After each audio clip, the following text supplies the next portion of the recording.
엄마, 지냄 주인을 찾아줘야 해.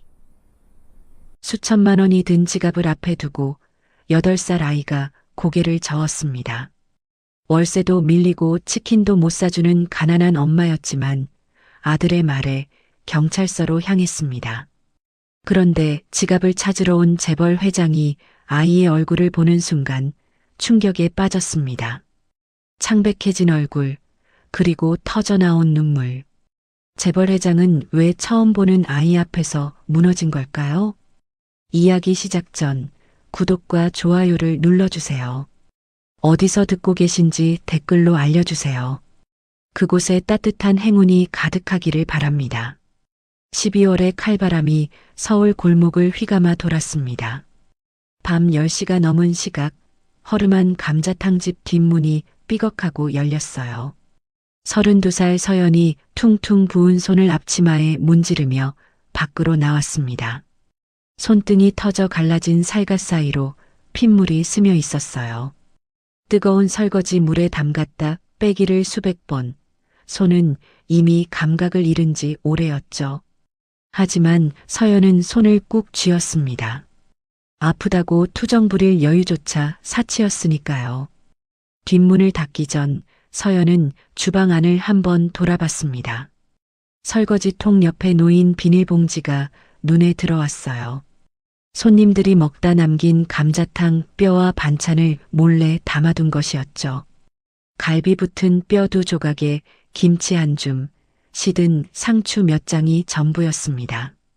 서연은 가슴이 뜨끔했어요. 손님이 남긴 음식을 싸는 자신이 초라했습니다. 하지만 곧 고개를 저었어요. 오늘은 민준이한테 고기 먹일 수 있겠다. 아들 얼굴을 떠올리니 부끄러움은 금세 사라졌습니다. 서연은 비닐봉지를 조심스레 품에 안았어요. 퇴근길은 멀었습니다. 버스를 타려면 1,000원이 필요했고 그 1,000원이면 민준이 우유 한 팩을 살 수 있었어요. 서연은 매일 30분을 걸었습니다. 오늘도 마찬가지였죠. 달동네 비탈길 끝 옥탑방으로 올라가는 계단 아래에 도착했을 때였습니다. 가로등 불빛 아래로 작은 그림자 하나가 쪼그려 앉아 있었어요. 입김을 후후 불며 손을 비비고 있는 아이. 민준이었습니다. 엄마, 8살짜리 아들이 달려왔어요. 짧은 다리로 후다닥 뛰어와 서연의 허리를 꽉 껴안았습니다. 아이의 볼이 얼음장처럼 차가웠어요. 서연은 품을 벌려 아들을 감쌌습니다. 민준아, 추운데 왜 밖에 나와 있어? 방에서 기다리지. 엄마 오는 거 빨리 보고 싶었어. 아이의 맑은 눈이 서연을 올려다봤습니다. 그 눈빛이 너무 순수해서 서연은 목이 메어왔어요. 옥탑방 문을 열자 냉골 같은 공기가 밀려나왔습니다. 기름이 떨어진 보일러는 일주일째 돌아가지 않았어요. 방바닥은 시멘트만큼이나 차가웠죠. 서연은 이불을 깔고 민준이를 앉혔습니다.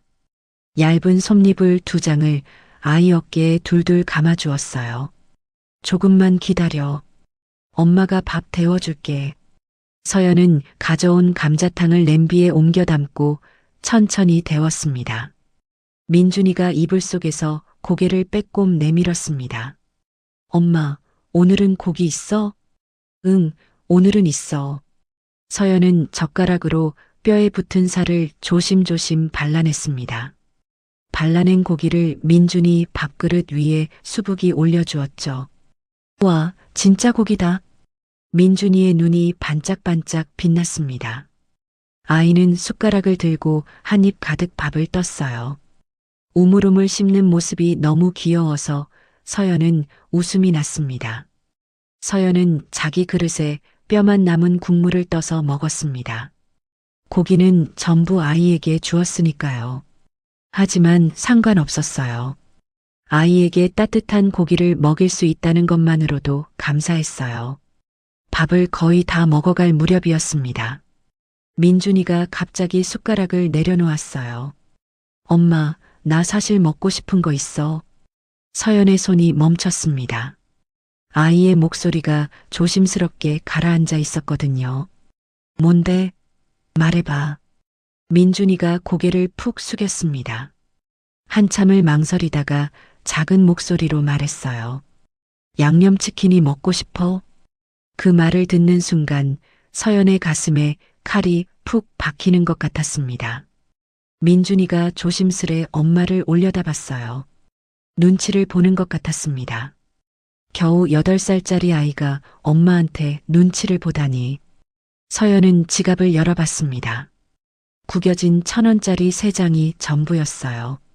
서연은 그 돈을 만지작거리며 입술을 깨물었어요. 눈물이 차올랐지만 꾹 참았습니다.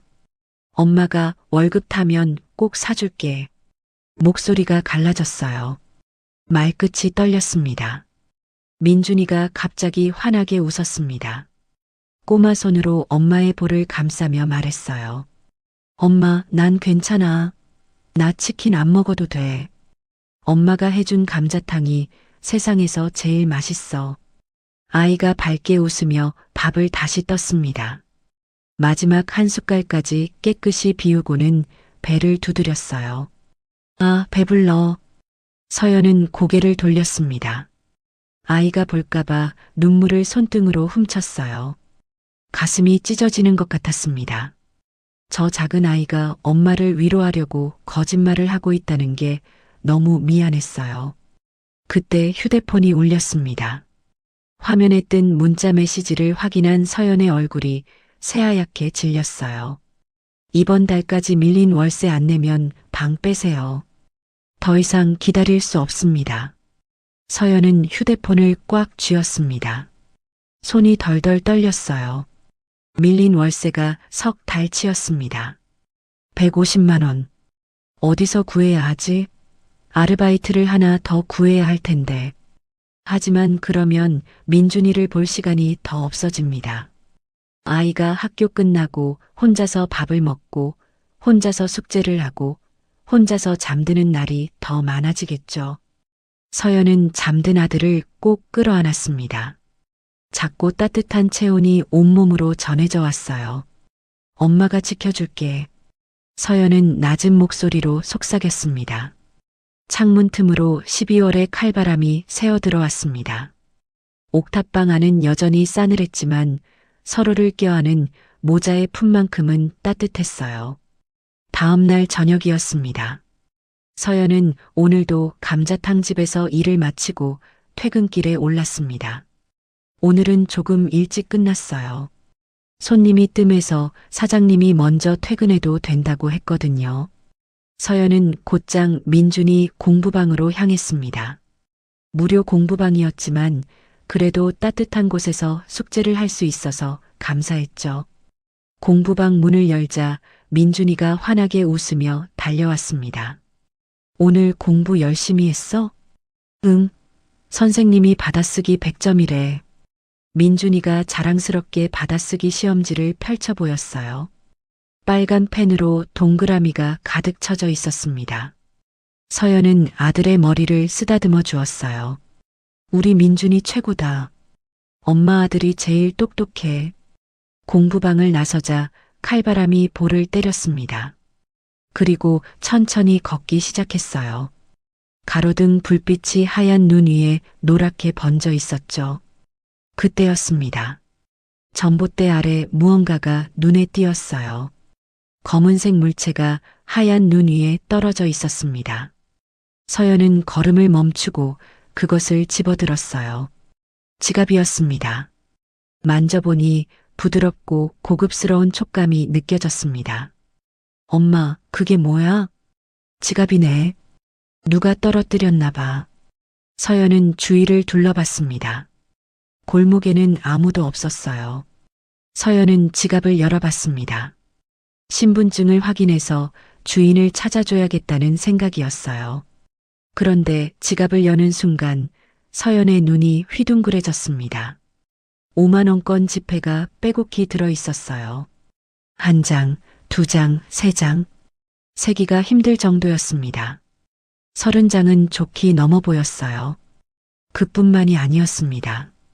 지갑 안쪽 칸에는 수표까지 끼워져 있었어요. 1,000만 원짜리 수표가 서너 장이나 있었습니다. 서연의 손이 떨리기 시작했습니다. 이 돈이면 머릿속이 하얘졌어요. 심장이 쿵쾅쿵쾅 미친 듯이 뛰었습니다. 이 돈이면 밀린 월세를 낼 수 있어. 쫓겨나지 않아도 돼. 서연의 눈앞에 어젯밤 받은 문자가 떠올랐습니다. 이번 달까지 월세를 안 내면 방을 빼라던 그 차가운 문자. 민준이 치킨도 사줄 수 있어. 그렇게 먹고 싶어 하던 양념치킨. 서연은 눈을 질끈 감았습니다. 악마의 속삭임이 귓가에 맴돌았어요. 누가 알겠어? 여기 CCTV도 없잖아. 그냥 가져가면 돼. 눈 딱 감고 가져가면 아무도 몰라. 손에 든 지갑이 천근만근처럼 무거웠습니다. 서연은 지갑을 꽉 쥐었습니다. 바로 그 순간이었습니다. 민준이가 서연의 패딩 자락을 잡아당겼어요. 엄마. 서연은 화들짝 놀라 아들을 내려다봤습니다. 민준이의 맑은 눈망울이 엄마를 똑바로 올려다보고 있었어요. 왜 그래, 민준아? 목소리가 떨렸습니다. 엄마, 저 지갑 잃어버린 사람은 지금 엉엉 울고 있겠지? 서연의 심장이 쿵 하고 멈추는 것 같았습니다. 뭐라고? 지갑 잃어버리면 진짜 슬프잖아. 나도 작년에 필통 잃어버렸을 때 엄청 울었거든. 민준이가 천진난만하게 말했습니다. 고개를 갸웃거리며 덧붙였어요. 주인이 지금 막 찾고 있을 거야. 여기저기 뛰어다니면서 어디 갔지 하고 있을 거야. 우리가 찾아주러 가자, 엄마. 서연은 아무 말도 할 수 없었습니다. 8살짜리 아이의 그 순수한 눈빛 앞에서 서연은 자신이 한없이 부끄러워졌어요. 얼굴이 화끈거렸습니다. 귀까지 빨갛게 달아올랐죠. 방금 전 자신이 무슨 생각을 했던 거죠? 남의 돈을 훔치려고 했어요. 민준이가 엄마의 손을 잡아당겼습니다. 엄마, 왜 그래? 울어? 서연은 고개를 저었어요. 눈물을 훔치며 억지로 웃었습니다. 아니, 안 울어. 바람이 새서 눈이 시렸어. 그럼 빨리 가자. 주인을 찾아주러 가자. 민준이가 서연의 손을 잡고 앞장서서 걸었습니다. 서연은 그 작은 뒷모습을 바라보며 따라갔어요. 그래, 민준이 말이 맞아. 이건 남의 돈이야. 아무리 힘들어도 남의 걸 가져가면 안 돼. 민준이 앞에서 그런 엄마가 되면 안 돼. 서연은 주먹을 꽉 쥐었습니다. 민준이는 신이 나서 뛰다시피 걸었습니다. 엄마, 우리 착한 일하는 거지? 응, 아주 착한 일이야. 그럼 산타 할아버지가 선물 주려나? 서연은 피식 웃었습니다. 이 아이는 아직도 산타를 믿고 있었어요. 산타 할아버지가 우리 민준이 착한 거 다 보고 있을 거야. 파출소에 도착했습니다. 따뜻한 공기가 얼어붙은 볼을 녹여주었어요. 서연은 창구로 다가갔습니다. 젊은 경찰관이 서류를 정리하고 있었어요. 무슨 일이시죠? 길에서 지갑을 주었는데요. 주인을 찾아주셨으면 해서요. 서연은 지갑을 내밀었습니다. 경찰관이 지갑을 받아 열어봤어요. 잠시만요. 경찰관이 지갑 안쪽 주머니에서 명함 하나를 꺼냈어요. 금박으로 된 고급스러운 명함이었습니다. 경찰관의 입이 떡 벌어졌죠. 이거 한성그룹 김영수 회장님 지갑인 것 같은데요? 서연은 깜짝 놀랐습니다. 한성그룹이라면 대한민국에서 손꼽히는 대기업이었어요. 경찰관이 부산하게 움직이기 시작했습니다. 바로 연락드려야겠네요. 잠시만 기다려주세요. 경찰관은 전화기를 들고 어디론가 전화를 걸었어요. 비서실로 연락하는 것 같았습니다. 전화를 끄는 경찰관이 서연에게 말했습니다. 회장님 비서실에서 곧 오신답니다. 잠시만 기다려 주시겠어요? 서연은 민준이의 손을 잡고 소파로 갔습니다. 민준이는 서연의 무릎에 기대어 눈을 감았습니다. 서연은 아들의 머리를 쓰다듬었습니다. 잠든 얼굴이 천사처럼 평화로웠어요. 잠시 후 파출소 문이 열렸습니다. 찬바람과 함께 누군가가 들어왔어요. 검은색 고급 코트를 입은 중년 남자가 서 있었어요. 허리를 꼿꼿이 세운 자세, 날카로운 눈빛, 한눈에 봐도 범상치 않은 사람이었습니다. 그 남자가 바로 한성그룹의 김영수 회장이었습니다. 62의 나이였지만 등은 꼿꼿했고 걸음걸이에는 힘이 넘쳤어요. 오랜 세월 대기업을 이끌어온 사람만이 가질 수 있는 위엄이 온몸에서 풍겼습니다. 경찰관이 허리를 깊이 숙이며 인사했습니다. 회장님 오셨습니까? 지갑 여기 있습니다. 영수는 고개를 끄덕이며 지갑을 받아들었어요. 현금이 그대로 있었어요. 수표도 한 장 빠지지 않았죠. 하지만 영수는 돈에는 눈길조차 주지 않았습니다. 떨리는 손으로 지갑 안쪽 깊숙한 곳을 뒤졌어요. 그 안에서 낡은 사진 한 장을 꺼냈죠. 영수의 눈에 눈물이 그렁그렁 맺혔습니다. 사진 속에는 어린 소년이 웃고 있었어요. 5살쯤 되어 보이는 아이였습니다. 소년은 두 손으로 빨간 카네이션을 들고 있었어요. 어버이날에 부모님 가슴에 달아주려고 직접 만든 종이 카네이션이었죠. 진우였습니다. 세상을 떠난 영수의 외아들이었어요. 영수는 사진을 손가락 끝으로 어루만졌습니다. 사진이 닳고 닳아 모서리가 헤어져 있었어요. 다행이다. 영수가 낮은 목소리로 중얼거렸습니다. 돈이 무사해서가 아니었어요. 이 사진이 무사해서 다행이었습니다. 세상에서 가장 소중한 보물이 돌아온 거였죠. 경찰관이 조심스럽게 말했습니다. 회장님, 저기 앉아 계신 모자분이 지갑을 찾아주셨습니다. 영수는 그제야 고개를 들었습니다. 소파 쪽을 바라봤어요. 젊은 여자가 앉아 있었습니다. 낡은 패딩을 입고 있었고 얼굴에는 피곤함이 역력했어요. 하지만 눈빛만은 맑고 깨끗했습니다. 그리고 그 여자의 무릎에 기대어 잠든 아이가 있었어요. 영수의 심장이 덜컥 내려앉았습니다. 아이의 얼굴이 보였어요. 잠든 얼굴이었지만 눈매와 입술의 모양이 선명하게 보였습니다. 오똑한 코, 살짝 올라간 입꼬리, 그리고 눈 밑에 있는 작은 점까지. 영수의 손에서 지갑이 떨어질 뻔했습니다. 진우?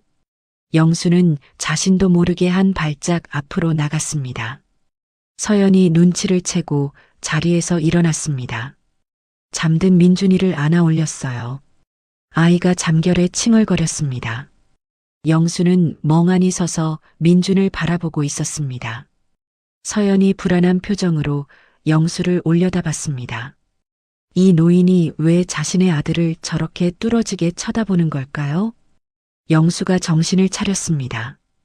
헛기침을 하며 표정을 가다듬었어요. 세상에 닮은 사람 많지. 그냥 우연의 일치라고 생각했습니다. 굳이 의미를 둘 필요가 없었어요. 하지만 왠지 모르게 그 아이에게서 눈을 떼기가 어려웠습니다.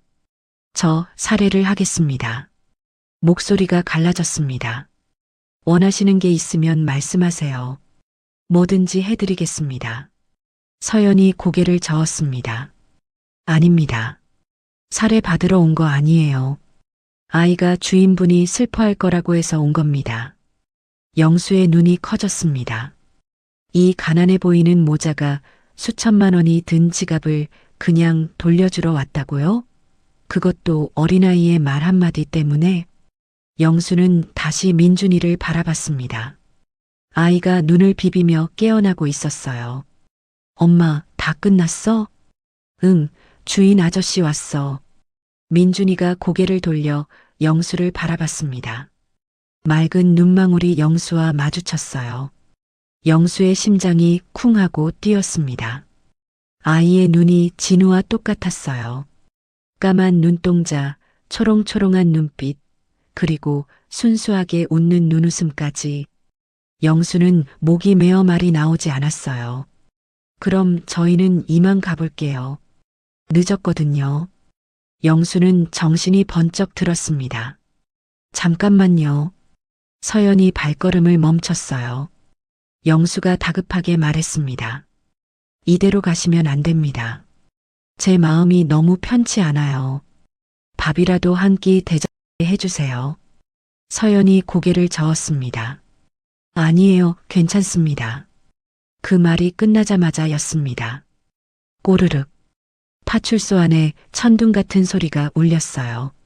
모두의 시선이 민준이에게로 쏠렸습니다. 민준이가 양손으로 배를 움켜쥐었어요. 얼굴이 새빨갛게 달아올랐습니다. 아이가 머쓱하게 웃으며 말했어요. 배가 거짓말을 하네. 나 배 안 고픈데. 영수는 주먹을 꽉 쥐었습니다. 손톱이 손바닥을 파고들었어요. 이 아이가 배를 골고 있구나. 가슴이 미어졌습니다. 이유를 알 수 없었어요. 처음 보는 아이인데 왜 이렇게 마음이 아픈 걸까요? 왜 이 아이에게서 눈을 뗄 수가 없는 걸까요? 영수가 한 걸음 앞으로 나섰습니다. 제발 부탁드립니다. 서연이 깜짝 놀랐습니다. 대기업 회장이 자신에게 부탁을 하다니요. 영수의 목소리가 떨렸어요. 눈가가 붉어져 있었습니다. 저기 근처에 따뜻한 한식집이 있습니다. 거기서 밥 한 끼만 드시고 가세요.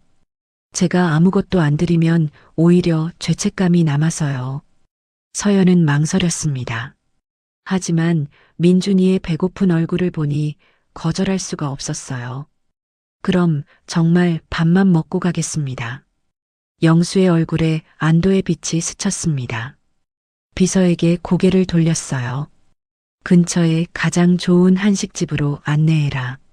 파출소를 나서자 차가운 밤 공기가 볼을 스쳤습니다. 눈이 그치고 하늘에는 별이 떠 있었어요. 민준이가 서연의 손을 잡고 걸었습니다.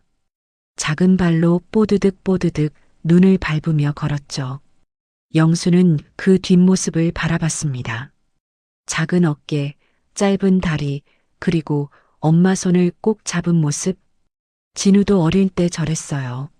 아빠 손을 꼭 잡고 졸래졸래 따라다녔죠. 영수의 눈에 다시 눈물이 맺혔습니다. 고개를 돌려 몰래 눈가를 훔쳤어요. 왜 이러는 거지, 나는. 이해할 수 없었습니다. 왜 저 아이를 보면 가슴이 미어지는 걸까요? 한식집에 도착했습니다. 따뜻한 조명이 반겨주었어요. 민준이가 두리번거리며 주위를 살폈습니다. 나무로 된 테이블들이 가지런히 놓여 있었고 벽에는 전통 그림이 걸려 있었어요. 평소에는 가보지 못했던 고급스러운 분위기였죠. 영수가 메뉴판을 펼쳐 민준이에게 건넸어요. 먹고 싶은 거 다 골라라. 할아버지가 사줄게. 민준이가 메뉴판을 받아들었습니다. 커다란 사진들이 가득했어요. 평소에는 구경도 못하던 음식들이었죠. 민준의 눈이 반짝반짝 빛났습니다. 특히 갈비찜 사진 앞에서 눈을 떼지 못했어요. 윤기나는 갈비에 달콤한 양념이 촉촉하게 배어 있었습니다. 민준이 침을 꿀떡 삼켰습니다. 손가락으로 갈비찜 사진을 어루만졌어요. 하지만 그 손가락이 슬그머니 옆으로 움직였습니다. 가격표를 확인하고 있었어요. 5만 원. 민준의 표정이 미세하게 바뀌었습니다. 눈빛이 살짝 흔들렸어요. 고개를 돌려 엄마를 힐끗 쳐다봤습니다. 서연은 아들의 마음을 읽었어요. 이 녀석이 가격을 보고 고민하고 있구나. 엄마한테 부담 줄까봐 비싼 걸 못 시키는 거야. 민준이가 밝게 웃으며 말했습니다. 저 된장찌개 먹을래요. 영수가 고개를 갸웃했어요. 된장찌개? 다른 건 안 먹고? 네, 저 된장찌개 진짜 좋아해요. 민준이 활짝 웃었습니다. 하지만 그 눈이 자꾸만 갈비찜 사진으로 갔어요. 그걸 영수가 놓칠 리 없었죠. 영수는 가슴이 뭉클해졌습니다. 이 어린 녀석이 눈치를 보고 있었어요. 가격표를 보고 싼 걸 고르다니. 얼마나 어렵게 살았으면 저런 습관이 들었을까요? 영수가 부드럽게 웃었습니다. 할아버지가 사실은 갈비찜을 엄청 좋아하거든. 근데 혼자 먹으면 맛이 없어. 같이 먹어주면 안 될까? 민준이가 눈을 동그랗게 떴어요. 진짜요? 응, 진짜. 불고기도 시키고 생선구이도 시키자. 할아버지 혼자 다 못 먹으니까 도와줘야 돼. 민준이가 서연을 올려다봤습니다. 엄마의 허락을 구하는 눈빛이었어요. 서연은 잠시 망설였습니다. 처음 보는 사람에게 이렇게 대접받는 게 마음에 걸렸거든요. 하지만 영수의 눈빛이 진심이었어요.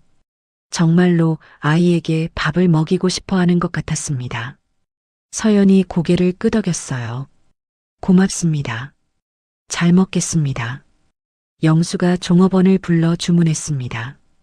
갈비찜, 불고기, 생선구이, 된장찌개, 그리고 밥 3공기와 반찬을 푸짐하게 부탁했어요. 영수가 말을 건넸어요. 민준아, 너는 몇 살이니? 8살이요. 초등학교 1학년이에요. 민준이가 씩씩하게 대답했습니다. 공부는 재밌어? 그럼요. 저 받아쓰기 100점 맞았어요. 오늘 선생님이 칭찬해 주셨어요. 민준이 자랑스럽게 가슴을 폈습니다. 어깨가 으쓱했어요. 영수는 미소를 지었습니다. 이 아이는 참 밝은 아이였어요. 가난하게 사는 것 같은데도 기죽지 않고 당당했죠. 눈빛도 맑고 표정도 밝았습니다. 잠시 후 음식이 나왔습니다. 김이 모락모락 피어오르는 갈비찜이 식탁 가운데 놓였어요. 달콤한 간장 냄새가 코끝을 간지렸습니다. 민준이의 눈이 휘둥그레졌어요. 입이 떡 벌어졌습니다. 이렇게 많은 음식을 한꺼번에 본 적이 없었거든요. 집에서는 반찬 2-3가지가 전부였는데 여기는 밥상이 가득 차 있었어요. 서연이 젓가락으로 갈비살을 발라 민준이 밥 위에 올려주었습니다. 맛있어. 민준이가 행복하게 외쳤습니다. 입가에 양념이 묻었지만 신경도 쓰지 않았어요. 그저 맛있게 먹는 것에만 집중했죠. 영수는 그 모습을 바라보며 흐뭇하게 웃었습니다. 이렇게 맛있게 밥 먹는 아이를 보는 게 얼마만인지 몰랐어요. 그때 영수의 눈에 무언가가 들어왔습니다. 민준이가 갈비찜을 먹다가 젓가락으로 뭔가를 골라내고 있었어요. 자세히 보니 당근이었습니다. 갈비찜에 들어있는 당근을 하나하나 집어서 접시 한쪽에 가지런히 모아두고 있었어요. 영수의 손이 멈췄습니다. 저건 심장이 쿵 하고 뛰었어요. 진우도 그랬거든요. 당근을 질색했어요. 냄새가 싫다고 식감이 이상하다고 투덜거렸죠. 어릴 때부터 당근만은 절대 안 먹었습니다. 영수는 숟가락을 쥔 손에 힘이 들어갔어요. 우연이야. 당근 싫어하는 아이가 어디 한둘이겠어. 영수는 고개를 저으며 다시 밥을 먹으려 했습니다. 그런데 그때 민준이가 젓가락질을 하는 모습이 눈에 들어왔어요. 영수의 눈이 커졌습니다. 민준이의 젓가락질이 이상했어요. 보통 사람들은 검지손가락으로 젓가락을 조절하는데 민준이는 중지손가락을 사용하고 있었습니다.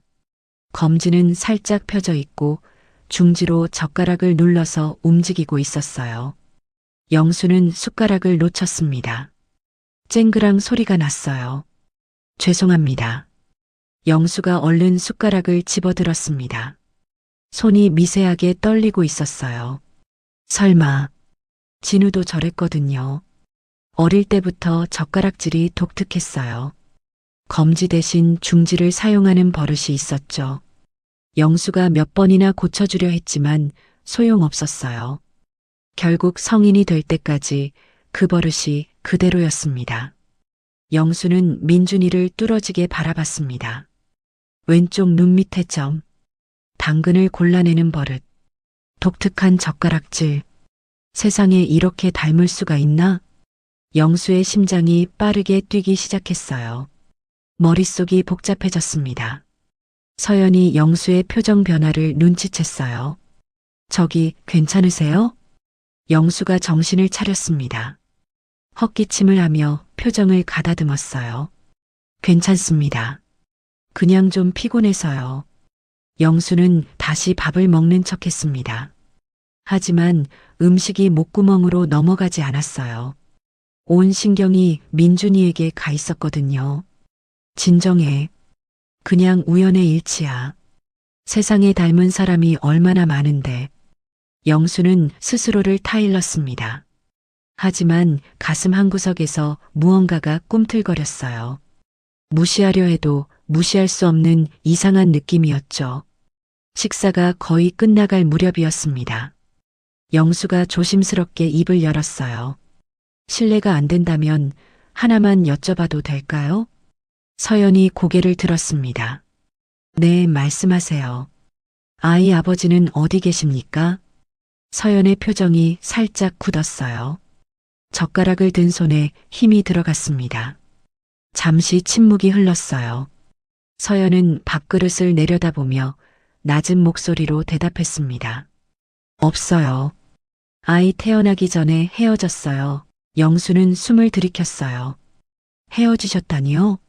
연락도 안 하십니까? 서연의 눈에 슬픔이 스쳤습니다. 8년이 지났지만 그 상처는 아직도 아팠어요.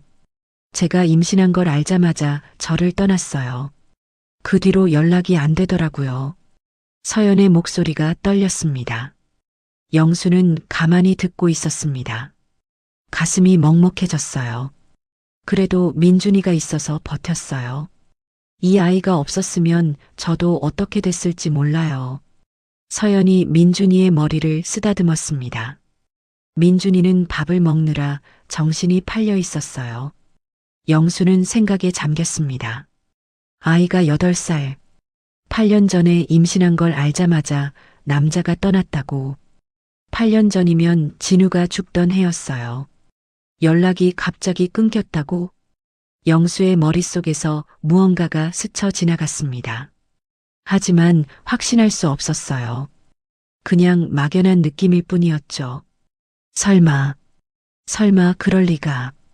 영수는 고개를 저었습니다. 터무니없는 상상이었어요. 세상에 그런 우연이 어디 있겠습니까? 하지만 자꾸만 마음에 걸렸습니다. 당근을 골라내는 버릇, 독특한 젓가락질, 눈 밑의 점.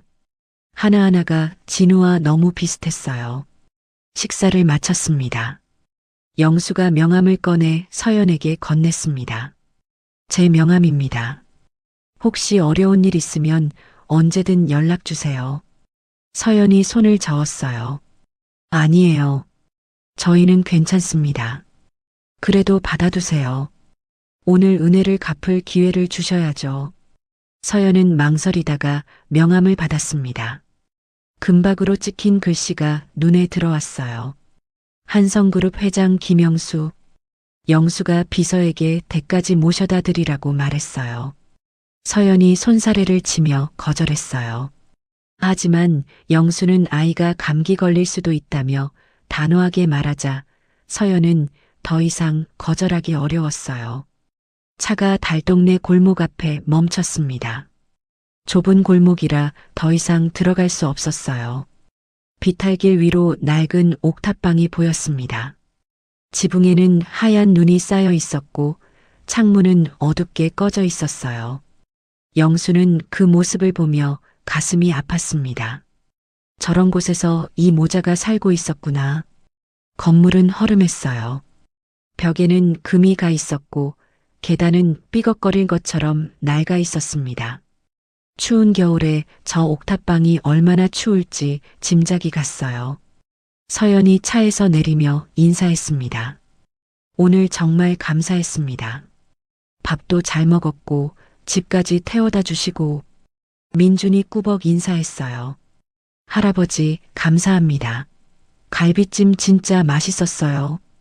영수는 웃으며 손을 흔들었습니다. 그래, 조심히 들어가라. 감기 걸리지 말고.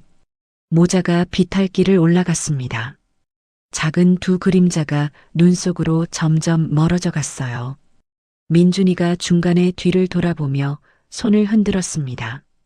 옥탑방 문이 열리고 불이 켜졌습니다. 작은 창문으로 노란 불빛이 새어나왔어요. 영수는 한참 동안 그 창문을 바라봤습니다.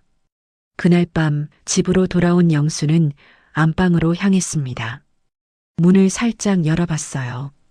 어둠 속에서 아내 옥자가 침대에 누워 있었습니다. 손에는 진우의 사진을 꼭 쥐고 있었어요. 눈을 뜨고 있는지 감고 있는지 알 수 없었죠. 옥자는 원래 그런 사람이 아니었어요. 재벌 회장의 아내로서 늘 위험 있고 우아했습니다. 사교 모임에서는 누구보다 당당했고 재단 행사에서는 품격 있는 인사말로 사람들의 박수를 받았죠. 부드러우면서도 카리스마 있던 눈빛. 그게 옥자였어요.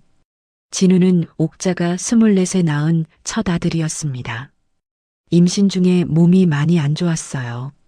입덧이 심해서 3달 동안 물도 제대로 못 마셨죠. 출산할 때는 난산으로 이틀 밤낮을 고생했습니다. 의사가 산모와 아이 둘 중 하나를 선택하라고 했을 만큼 위험한 출산이었어요. 겨우 아이를 낳았지만 그 과정에서 자궁이 심하게 손상됐습니다.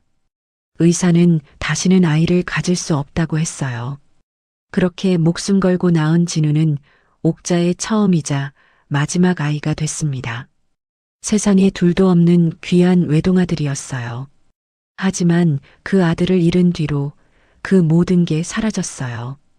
옥자는 마치 다른 사람이 된 것처럼 침대에만 누워 있었습니다. 밥도 잘 안 먹고 말도 거의 하지 않았어요. 화장도 안 하고 거울도 보지 않았습니다. 우울증 약을 먹어도 나아지지 않았죠.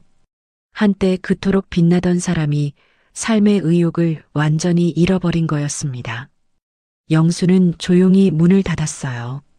가슴이 먹먹했습니다. 서재로 들어가 책상 앞에 앉았습니다. 오늘 만난 그 아이 민준이의 얼굴이 자꾸 떠올랐어요.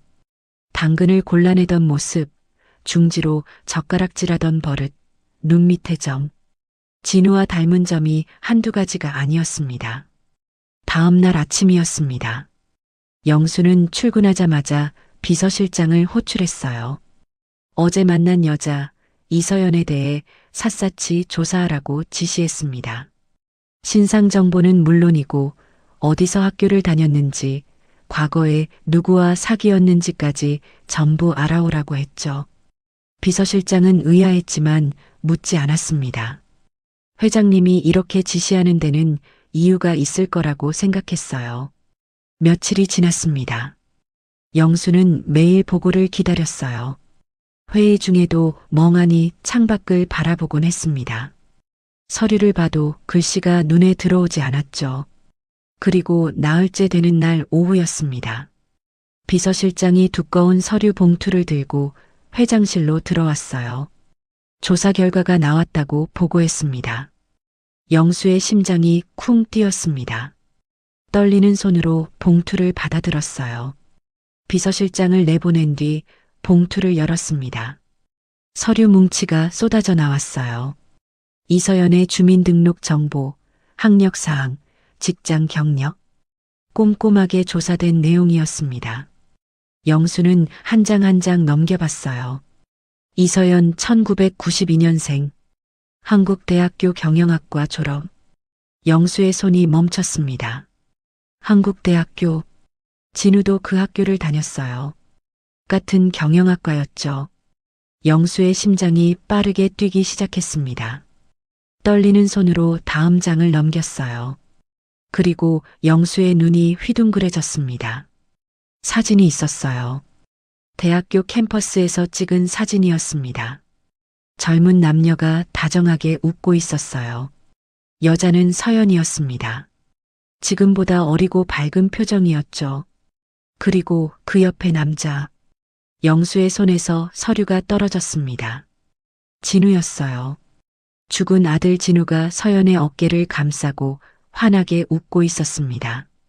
다른 사진도 있었어요. 놀이공원에서 찍은 사진, 카페에서 찍은 사진, 해변에서 찍은 사진. 모든 사진에서 진우와 서연은 행복하게 웃고 있었습니다. 연인이 틀림없었어요. 영수의 눈에서 눈물이 흘러내렸습니다. 진우가 사랑했던 여자였어. 목소리가 갈라졌어요. 영수는 8년 전 그날을 떠올렸습니다. 그날도 평범한 날이었어요. 영수는 회사에서 일하고 있었죠. 오후 3시쯤이었을 겁니다. 진우에게서 전화가 왔어요. 진우의 목소리는 들떠 있었습니다. 평소와 다르게 흥분한 목소리였죠. 아버지, 오늘 저녁에 시간 되세요? 소개해드릴 사람이 있어요. 꼭 만나보셨으면 해요. 그리고 깜짝 놀랄 소식도 있어요. 영수는 그때 대수롭지 않게 생각했어요.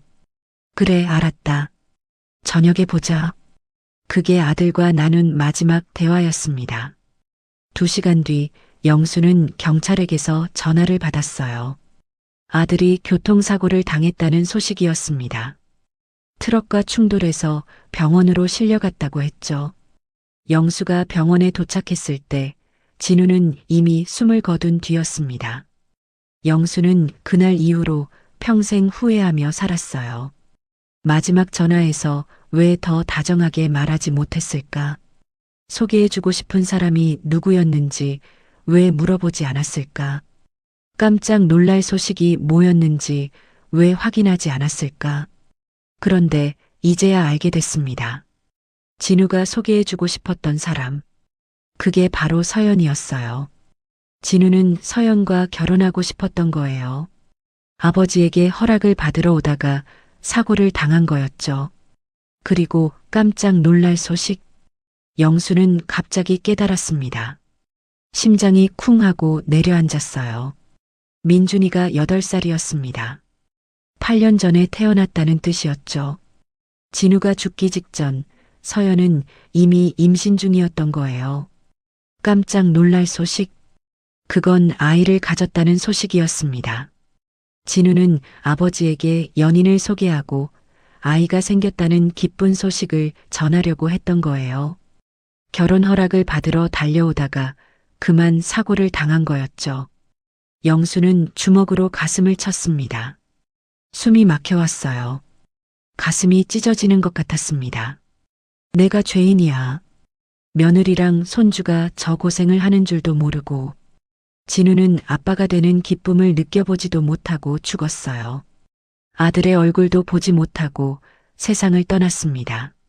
서연은 그 사실을 모르고 연락이 끊기자 진우가 자신을 버렸다고 오해하며 8년을 살았던 거예요. 영수는 책상에 엎드려 오열했습니다. 어깨가 들썩였어요. 눈물이 걷잡을 수 없이 쏟아졌습니다.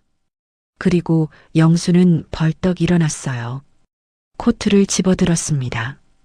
비서실장에게 차를 준비하라고 지시했어요. 지금 당장 달동네 옥탑방으로 가야 했습니다. 차가 달동네 골목에 도착했습니다.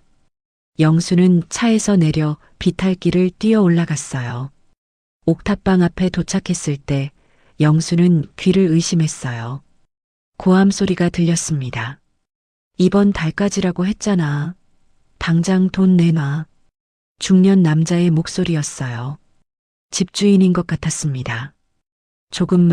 조금만 더 기다려주세요. 다음 주에 월급 나오면 꼭 드릴게요. 서연의 목소리가 떨리고 있었어요. 울먹이는 소리였습니다. 그 소리 벌써 3번째야. 다음 주까지 안 내면 진짜 짐 다 내버릴 거야. 영수는 주먹을 꽉 쥐었습니다. 심장이 쿵쿵 뛰었어요. 문을 박차고 열었습니다. 서연과 집주인이 깜짝 놀라 뒤를 돌아봤어요. 회장님? 영수는 집주인에게 다가갔어요.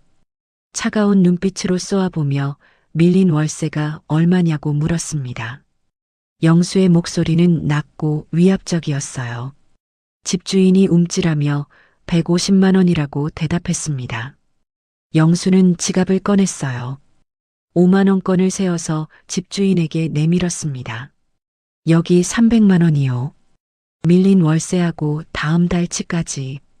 그리고 이 집에서 당장 나갈 거니까 더 이상 신경 쓰지 마시오.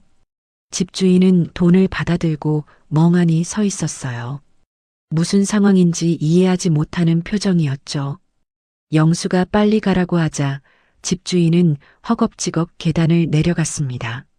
서연은 어리둥절했어요. 무슨 일인지 전혀 이해할 수 없었습니다. 회장님, 이게 무슨... 영수가 서연의 손을 잡았어요. 두 손으로 꼭 감싸 쥐었습니다. 눈에 눈물이 가득 고여 있었어요. 미안하다, 아가야. 네. 왜 저한테 미안하다고 하세요? 서연은 혼란스러웠어요. 왜 자신에게 미안하다고 하는지 알 수 없었습니다. 진우가 너를 버린 게 아니야. 영수의 목소리가 떨렸어요. 진우요? 그 이름을 어떻게 아세요? 진우는 너랑 결혼하려고 했어. 8년 전에 나한테 소개시켜 주려고 너를 데리러 가다가 트럭이랑 부딪혔어. 그리고 그날 밤 죽었어. 서연의 다리에 힘이 풀렸습니다. 주저앉을 뻔했어요. 영수가 얼른 부축했습니다. 거짓말이에요. 진우 씨가 죽었다니 그게 무슨 소리예요? 내 아들이야. 김진우. 한성그룹 후계자였어.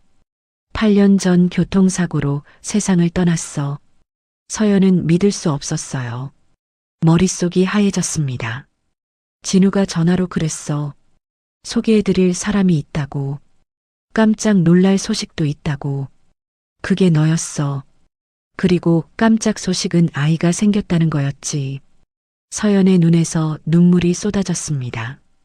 8년 동안 원망했어요. 왜 나를 버렸냐고, 왜 연락도 없냐고. 혼자서 아이를 키우며 얼마나 많이 울었는지 몰라요. 그런데 그 사람은 죽어 있었어요. 자신에게 달려오다가 사고를 당해서 숨을 거뒀던 거예요. 서연은 오열했습니다. 무릎이 꺾이며 바닥에 주저앉았어요. 가슴을 치며 울었습니다. 8년 동안 참았던 눈물이 한꺼번에 터져 나왔어요. 영수도 함께 울었습니다. 무릎을 꿇고 서연을 안아주었어요. 미안하다. 내가 너무 늦었어. 8년 동안 고생시켜서 미안해. 한참을 울었습니다. 방 안에서 문 열리는 소리가 났어요. 민준이가 잠에서 깨어나왔습니다. 엄마, 왜 울어? 민준이가 당황해서 뛰어왔어요. 엄마의 눈물을 고사리 같은 손으로 닦아주었습니다. 서연은 민준이를 꼭 끌어안았어요. 영수는 그 모습을 보며 가슴이 찢어지는 것 같았습니다. 이제 자기가 지키겠다고, 이제라도 너희를 지키겠다고 말했어요. 같이 가자고 했습니다. 서연이 고개를 들었어요. 같이 가다니 무슨 말이냐고 물었습니다. 우리 집으로. 너희는 내 가족이야. 며느리고 손주야. 더 이상 이런 데서 살게 할 수 없어. 서연은 망설였어요. 너무 갑작스러웠습니다. 하지만 영수의 눈빛은 진심이었어요. 간절함이 가득 담겨 있었죠. 제발, 이 늙은이 부탁 좀 들어줘. 서연이 천천히 고개를 끄덕였습니다. 영수의 저택에 도착했을 때 이미 밤이 깊었습니다. 대문이 열리자 거대한 정원이 나타났어요. 분수대가 있었고 조명이 은은하게 빛나고 있었습니다. 민준이는 눈이 휘둥그레지며 여기 진짜 크다고 감탄했어요. 저택 안으로 들어갔습니다. 넓은 거실에 고급 가구들이 놓여 있었어요. 천장에는 커다란 샹들리에가 반짝이고 있었죠. 영수가 서연에게 잠깐 기다리라고 했어요. 아내에게 먼저 말하고 오겠다고요. 영수는 2층으로 올라갔습니다. 안방 문 앞에서 잠시 멈췄어요. 심호흡을 하고 문을 열었습니다. 옥자가 침대에 누워 있었어요. 여전히 진우의 사진을 끌어안고 있었습니다. 8년 동안 한결같은 모습이었죠. 영수가 조심스럽게 옥자의 이름을 불렀어요. 옥자가 힘없이 눈을 떴습니다. 초점 없는 눈빛이었어요. 영수가 옥자의 손을 잡으며 할 말이 있다고 했습니다. 여보, 우리 진우한테 아들이 있었어. 8살이야. 진우를 똑 닮았어. 옥자의 입술이 떨렸어요. 천천히 몸을 일으켰습니다. 8년 만에 처음으로 스스로 일어났어요. 침대에서 내려와 비틀거리면서도 문 쪽으로 걸어갔습니다. 문을 열었어요. 복도 끝 계단 위에서 작은 얼굴 하나가 빼꼼히 올려다보고 있었습니다. 민준이었어요. 옥자는 그 얼굴을 보는 순간 심장이 멈추는 것 같았습니다. 진우였어요. 어린 시절 진우의 얼굴이 거기 있었습니다. 똑같은 눈매, 똑같은 코, 왼쪽 눈 밑에 똑같은 점. 진우야. 옥자가 비명처럼 외쳤습니다. 맨발로 복도를 뛰어갔어요. 계단을 내려가 민준이에게 달려갔습니다. 그리고 아이를 꽉 끌어안았어요. 우리 진우야, 우리 진우야. 옥자는 기절할 것처럼 울었습니다. 민준이는 당황했어요. 처음 보는 할머니가 갑자기 껴안으며 우니까 무서웠습니다. 하지만 이상하게도 할머니의 품이 따뜻했어요. 낯설지 않았습니다. 서연도 울고 있었어요. 영수도 눈물을 훔쳤습니다. 그날 밤 김영수의 저택은 눈물바다가 됐습니다. 하지만 그건 슬픈 눈물이 아니었어요. 8년 만에 찾은 가족의 눈물이었습니다. 서연과 민준이가 저택에 들어온 뒤로 집안 분위기가 완전히 달라졌습니다. 8년 동안 침묵만 감돌던 거대한 저택에 웃음소리가 울려 퍼졌어요. 민준이가 복도를 뛰어다니며 깔깔 웃는 소리, 계단을 오르내리며 노래 부르는 소리. 그 소리가 집안 구석구석을 채웠습니다. 가장 놀라운 변화는 옥자였어요. 8년 동안 침대에만 누워있던 옥자가 스스로 일어났습니다. 처음에는 비틀거리며 겨우 걸었어요. 하지만 며칠이 지나자 부엌까지 걸어 나왔습니다. 그리고 직접 앞치마를 두르고 요리를 시작했어요. 우리 강아지 뭐 먹고 싶어? 할미가 다 해줄게. 옥자가 민준이의 볼을 어루만지며 물었습니다. 계란말이요. 계란말이? 그것만? 할미가 갈비찜도 해주고 잡채도 해주고 떡볶이도 해줄게. 진짜요? 와, 할머니 최고. 민준이가 할머니에게 폴짝 안겼어요. 옥자는 그 작은 몸을 꼭 껴안았습니다. 눈물이 흘러내렸지만 닦지 않았어요. 행복한 눈물이었으니까요. 서연은 그 모습을 보며 가슴이 뭉클했어요. 시어머니라고 불러야 할 뿐이었지만 아직은 어색했습니다. 하지만 옥자가 민준이를 대하는 모습을 보니 마음이 놓였어요. 진심으로 아이를 사랑하는 게 느껴졌거든요. 며칠이 지났습니다. 영수는 서연을 조용히 불렀어요. 서재에서 둘만의 대화를 나눴습니다. 서연아, 유전자 검사를 하려고 해. 서연이 고개를 끄덕였어요. 네, 당연히 해야죠. 저도 그게 맞다고 생각해요. 영수가 서연의 손을 꼭 잡았습니다. 민준이를 의심해서가 아니라 법적으로 확실한 절차를 밟아야 나중에 문제가 없기 때문이라고 설명했어요. 대기업 회장의 상속 문제는 복잡했습니다. 법적으로 완벽하게 증명해야 누구도 이의를 제기할 수 없었죠. 8년 동안 혼자서 얼마나 힘들었겠니? 이제 내가 다 책임질 테니 걱정 마라. 감사합니다, 아버님.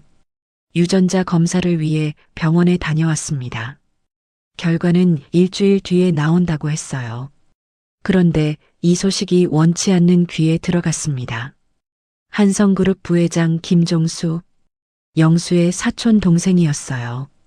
영수보다 6살 아래였지만 야망은 형보다 훨씬 컸어요. 평생 형의 그늘에 가려 살았습니다. 똑같이 김씨 집안인데 형은 회장이고 자신은 부회장이었죠. 늘 불만이었어요. 8년 전 조카 진우가 죽었을 때 종수는 속으로 쾌재를 불렀습니다. 영수에게 후계자가 없어졌으니까요. 이제 한성그룹은 자신의 것이 될 거라고 생각했어요. 그런데 갑자기 손주가 나타났다고요? 종수는 비서에게서 보고를 받고 얼굴이 일그러졌습니다. 주먹으로 책상을 내리쳤어요. 탁 하는 소리가 사무실에 울렸습니다. 그게 무슨 소리야? 진우놈한테 아들이 있었다고? 네, 부회장님. 회장님 댁에 젊은 여자와 아이가 들어왔습니다. 유전자 검사까지 의뢰하셨다고 합니다. 종수의 눈이 번뜩였습니다. 이마에 핏줄이 붉어졌어요. 유전자 검사? 그럼 진짜 핏줄이라는 거 아니야? 비서가 조심스럽게 대답했어요. 아직 결과가 안 나왔지만 회장님이 확신하고 계신 것 같다고 보고했습니다. 종수는 의자에 털썩 주저앉았습니다. 머릿속이 복잡하게 돌아갔어요. 8년이었습니다. 8년 동안 기다렸어요. 영수가 곧 은퇴하면 자신이 회장이 될 거라고 믿었습니다. 그런데 갑자기 손주가 나타나다니. 종수는 8년 전 그날을 떠올렸습니다. 진우가 죽던 날이었어요. 종수는 그날 밤 늦게까지 사무실에 있었습니다. 아니, 사무실에 있는 척했죠. 사실은 다른 일을 꾸미고 있었어요. 진우의 차 브레이크를 고장 내도록 지시한 사람. 그게 바로 종수였습니다. 진우가 살아있으면 자신은 영원히 부회장에 머물러야 했어요. 그래서 없애기로 했죠. 브레이크를 고장내서 교통사고로 위장하면 아무도 의심하지 않을 거라고 생각했습니다. 계획은 완벽하게 성공했어요. 진우는 트럭과 충돌해 그 자리에서 죽었습니다. 경찰은 단순 교통사고로 처리했죠. 아무도 종수를 의심하지 않았어요. 그렇게 8년이 지났습니다. 종수는 천천히 회장 자리를 노렸어요. 영수가 점점 늙어가는 걸 보며 때를 기다렸죠. 그런데 이제 와서 손주가 나타나다니요. 안 돼. 8년을 기다렸는데 이제 와서 빼앗길 순 없어. 종수가 이를 악물며 중얼거렸습니다. 며칠 뒤 종수는 영수의 저택을 찾아갔습니다. 응접실에서 영수를 만났어요. 종수는 최대한 자연스러운 표정을 지었습니다. 웃음까지 띄었죠. 하지만 눈빛은 차가웠어요. 형님, 요즘 집에 손님이 오셨다면서요? 그래. 내가 어떻게 알았냐? 소문이 좀 돌더라고요. 젊은 여자와 아이가 들어왔다고. 영수는 종수의 눈을 똑바로 바라봤어요. 손님이 아니라 가족이라고, 죽은 진우의 처자식이라고 분명하게 말했습니다. 종수의 눈꺼풀이 미세하게 떨렸습니다. 놀란 척 연기했어요. 진우한테 아들이 있었다고요? 세상에 어떻게 된 일입니까? 복잡한 사정이 있었어. 8년 만에 찾은 거야. 그거 정말 축하드릴 일이네요. 형님도 형수님도 많이 기쁘시겠습니다. 영수의 얼굴에 오랜만에 웃음이 번졌습니다. 옥자가 8년 만에 침대에서 일어났다고 손주 덕분에 살아날 것 같다고 했어요. 종수는 속으로 이를 갈았습니다. 하지만 겉으로는 계속 웃었어요. 형님, 그런데 그 여자가 정말 진우의 여자가 맞습니까? 혹시 사기꾼일 수도 있지 않을까요? 영수의 눈빛이 차가워졌습니다. 내가 직접 확인했어. 진우가 대학 때 사귀던 여자야. 사진도 있고 증거도 있어. 그래도 유전자 검사 결과가 나와봐야 하지 않겠습니까? 종수야, 내 가족 일에 참견하지 마라. 종수는 움찔했어요. 하지만 곧 태연하게 웃으며 그냥 걱정이 되어서 그랬다고 둘러댔습니다. 영수는 자신이 속을 사람으로 보이냐며 그만 가보라고 했어요. 종수는 자리에서 일어났습니다. 허리를 숙여 인사하고 저택을 나왔어요. 차에 오르자마자 종수의 표정이 일그러졌습니다. 주먹으로 핸들을 내리쳤어요. 종수는 자신의 비서에게 전화를 걸었습니다. 유전자 검사 결과 나오기 전에 처리해야 해. 방법을 찾아. 한편 영수의 저택에서는 따뜻한 시간이 흐르고 있었습니다. 영수는 민준이에게 특별한 선물을 주었어요. 커다란 곰 인형이었습니다. 갈색 털에 까만 눈이 반짝이는 귀여운 인형이었죠. 와, 곰돌이다. 고마워요, 할아버지. 민준이가 인형을 받아들고 눈을 반짝였어요. 영수가 민준이 옆에 무릎을 꿇고 앉았습니다. 곰 인형의 배 부분에 작은 버튼이 있었어요. 민준아, 이 인형은 특별한 인형이야.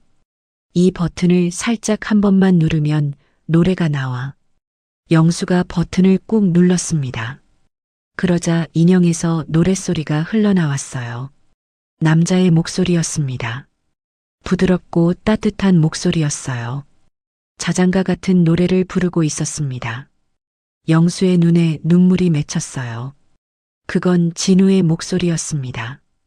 진우가 20살쯤에 장난으로 녹음기에 노래를 불렀던 적이 있었어요. 영수는 그 녹음을 소중히 보관하고 있었습니다.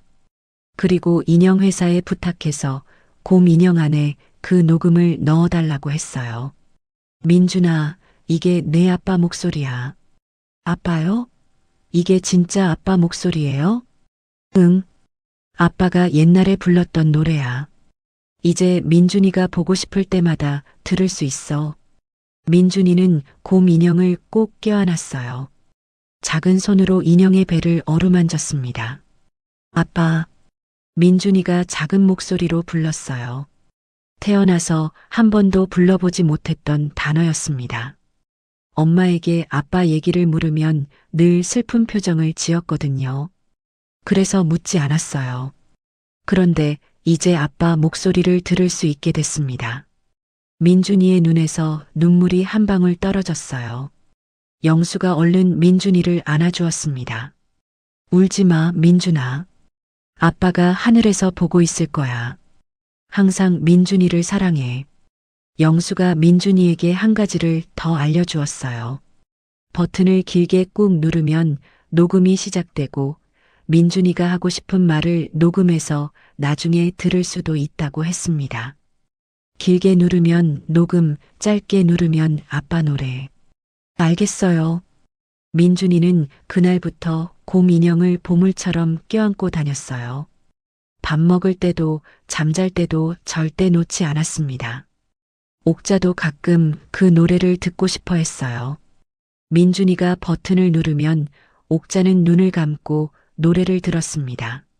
진우의 목소리가 울려 퍼지면 눈물이 주르륵 흘러내렸죠.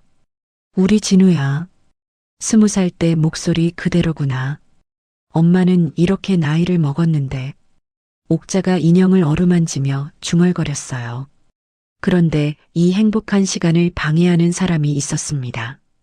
종수가 또다시 저택을 찾아왔어요.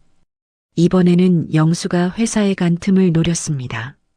종수는 서연을 따로 불러내 정원 구석진 곳으로 데려갔어요. 서연은 불안했어요. 이 사람이 누군지는 알고 있었습니다. 회장님의 사촌 동생이라고 들었거든요. 하지만 왠지 눈빛이 차가웠어요. 종수가 서연을 위아래로 훑어봤습니다. 경멸하는 눈빛이었어요. 그래서 내가 진우의 여자라는 거지?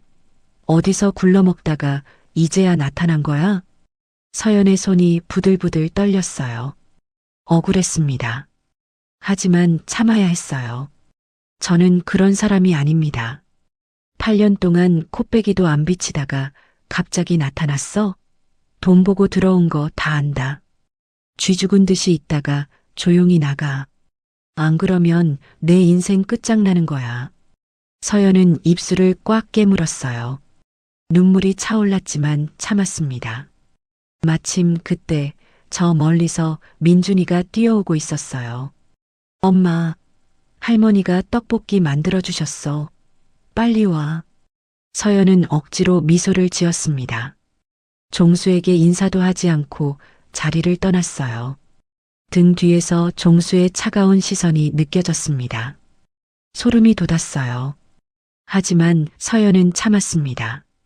시어머니와 민준이를 위해서 참아야 했어요. 그리고 드디어 일주일이 지났습니다. 유전자 검사 결과가 나왔어요. 영수는 떨리는 손으로 봉투를 열었습니다. 서연도 옆에서 숨을 죽이고 있었어요. 결과지를 펼쳤습니다.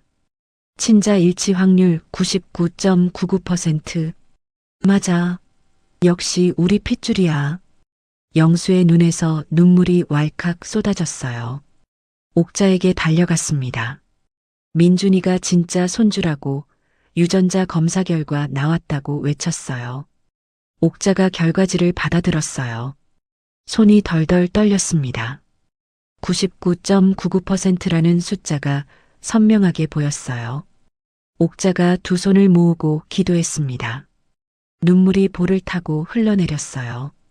영수가 옥자를 꼭 안아주었습니다. 두 사람은 서로를 부둥켜 안고 한참을 울었어요.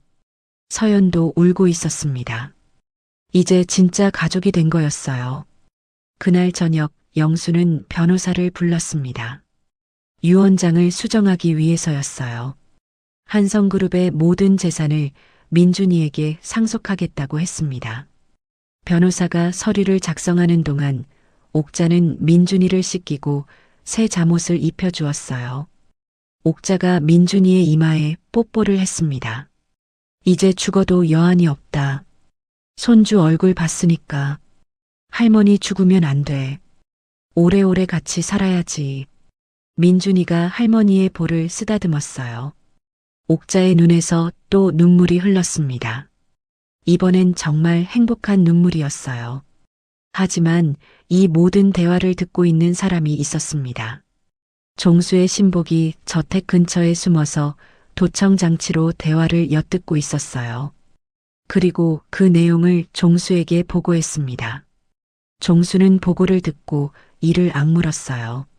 손에 쥐고 있던 유리잔이 와장창 깨졌습니다. 손바닥에서 피가 흘렀지만 신경 쓰지 않았어요. 유전자 검사 결과가 일치했다는 보고가 머릿속에서 맴돌았습니다. 유언장까지 바꾼다고요. 한성그룹의 모든 재산을 그 꼬맹이에게 상속한다고요. 종수는 이를 악물었어요. 8년을 기다렸습니다. 진우를 없애고 8년 동안 참고 기다렸어요. 그런데 갑자기 손주가 나타나서 모든 걸 가져간다고요? 종수는 벌떡 일어났습니다. 서재로 걸어갔어요. 책상 서랍을 열고 오래된 명함 하나를 꺼냈습니다. 8년 전에 썼던 기술자의 연락처였어요. 8년 전 진우의 차 브레이크를 고장낸 사람. 아무도 모르게 사고를 꾸민 전문가였죠. 종수는 그 명함을 손가락으로 만지작거렸습니다. 8년 전처럼 하면 돼. 똑같이. 종수는 중얼거렸어요. 이번에도 교통사고로 위장하면 됐습니다. 서연과 민준이를 한꺼번에 없애면 모든 게 원래대로 돌아갈 거예요. 다음 날 아침 종수는 신복을 불렀습니다. 조용한 곳에서 만나 계획을 지시했어요. 8년 전 진우 차 브레이크 끊을 때 썼던 그 기술자 다시 불러. 오늘 점심때까지 작업 끝내. 신복이 고개를 끄덕였습니다. 무슨 차를 손보면 됩니까? 저택에 있는 검은색 세단. 서연이가 타고 다니는 차야. 오늘 오후에 민준이 서류 처리하러 시청에 간다더라. 그때 사고가 나게 해. 종수의 눈빛이 차갑게 빛났어요. 한편 영수의 저택에서는 평화로운 오전이 흐르고 있었습니다. 민준이는 정원에서 숨바꼭질 놀이를 하고 있었어요. 저택의 정원은 정말 넓었습니다. 나무도 많고 꽃도 많았어요. 숨을 곳이 정말 많았죠. 민준아, 어디 숨었니? 옥자가 민준이를 찾으며 정원을 돌아다녔어요. 민준이는 킥킥거리며 더 깊숙한 곳으로 숨어들었습니다. 정원 끝에 작은 별채가 있었어요. 평소에는 잘 쓰지 않는 건물이었죠. 민준이는 그곳으로 몰래 들어갔습니다. 별채 안은 조용했어요. 먼지 냄새가 살짝 났습니다. 민준이는 두리번거리다가 서재로 보이는 방을 발견했어요. 책상과 의자가 있었고 커다란 책장이 벽을 가득 채우고 있었습니다. 민준이는 책상 밑으로 기어 들어갔어요. 여기라면 할머니가 절대 못 찾을 거라고 생각했죠. 품에 안고 있던 곰 인형을 꺼내 만지작거렸습니다. 버튼을 누르면 아빠 노래가 나오는 특별한 인형이었어요. 할머니가 찾으러 올 때까지 심심해서 버튼을 길게 꾹 눌렀습니다. 녹음 버튼이었죠. 할아버지가 알려준 대로 길게 누르면 녹음이 시작된다고 했어요. 그때였습니다. 문이 열리는 소리가 났어요. 민준이는 숨을 멈췄습니다. 누군가 들어오고 있었어요. 발소리가 가까워졌습니다. 구두 소리였어요. 민준이는 책상 밑에서 꼼짝도 하지 않았습니다. 종수였어요. 종수가 신복과 함께 서재로 들어왔습니다. 민준이는 책상 밑 어둠 속에서 두 사람의 다리만 볼 수 있었어요. 검은 구두를 신은 다리 두 쌍이 책상 앞에 멈춰 섰습니다. 종수가 말했어요. 기술자한테 연락했어? 네, 부회장님. 이미 작업 시작했다고 합니다. 브레이크 끊는 거 확실하게 해. 8년 전 진우놈 차 작업할 때처럼 깔끔하게. 민준이의 귀가 쫑긋 세워졌어요. 진우? 아빠의 이름이었어요. 그 꼬맹이랑 애미랑 한 번에 처리해야 해. 시청 가는 길에 브레이크가 안 들으면 어떻게 되겠어? 신복이 고개를 끄덕였습니다. 사고로 위장되겠죠. 그래. 8년 전이랑 똑같아. 그때도 아무도 의심 안 했잖아. 민준이는 입을 한 손으로 틀어막았어요. 심장이 미친 듯이 뛰었습니다. 저 아저씨가 아빠를 죽였다고요? 8년 전에 아빠 차를 고장냈다고요? 그리고 이번엔 자기랑 엄마를요? 민준이의 온몸이 덜덜 떨렸어요. 눈물이 차올랐지만 소리를 낼 수 없었습니다. 들키면 안 됐어요. 절대로 들키면 안 됐습니다. 종수가 다시 말했어요. 시청 갈 때가 기회야. 그때 끝장내야 해. 알겠습니다, 부회장님. 두 사람이 서재를 나갔습니다. 문이 닫히는 소리가 들렸어요. 민준이는 한참 동안 움직이지 못했습니다. 온몸이 굳어버린 것 같았어요. 손이 떨리고 다리가 떨리고 입술이 떨렸습니다. 그제야 민준이는 자기가 버튼을 계속 누르고 있었다는 걸 깨달았어요. 손가락을 떼자 녹음이 멈췄습니다. 이 안에 나쁜 아저씨 말이 들어갔어. 민준이는 곰 인형을 꼭 껴안았어요. 엄마한테 빨리 가야 했습니다. 조심스럽게 책상 밑에서 기어 나왔어요. 문 쪽을 살폈습니다. 아무도 없는 것 같았어요. 살금살금 문을 열고 밖으로 나왔습니다. 복도를 지나 별채를 빠져나왔어요. 정원으로 뛰어가려는데 저 멀리서 종수의 신복이 본관 쪽으로 걸어가는 게 보였습니다. 민준이는 화들짝 놀라 창고 뒤로 숨었어요. 심장이 터질 것 같았습니다. 어떻게. 민준이는 울음을 참으며 생각했어요. 엄마한테 가야 하는데 저 아저씨가 무서웠습니다. 잠시 후 신복이 본관 안으로 들어갔어요. 민준이는 창고 뒤에서 뛰쳐나왔습니다. 본관을 향해 달렸어요. 다리가 후들거렸지만 멈출 수 없었습니다. 본관 현관에 도착했을 때 검은색 세단이 현관 앞에 서 있었어요. 기사가 문을 열고 있었습니다. 서연과 옥자가 차에 타려고 하고 있었어요. 영수도 함께였습니다. 민준이 서류 처리하러 시청에 가려던 참이었죠. 민준이는 무서웠어요. 저 차에 타면 안 됐습니다. 나쁜 아저씨가 그랬잖아요. 브레이크를 끊었다고요. 엄마, 할머니, 타지 마. 민준이가 미친 듯이 소리쳤어요. 얼굴이 새하얗게 질려 있었습니다. 눈에는 눈물이 그렁그렁 맺혀 있었습니다. 숨을 헐떡이며 현관 앞 세단을 향해 뛰어왔어요. 그 차 타지 마. 타면 안 돼. 서연이 깜짝 놀라 뒤를 돌아봤습니다. 민준이가 울면서 달려오고 있었어요. 무슨 일이 생긴 건지 알 수 없었습니다.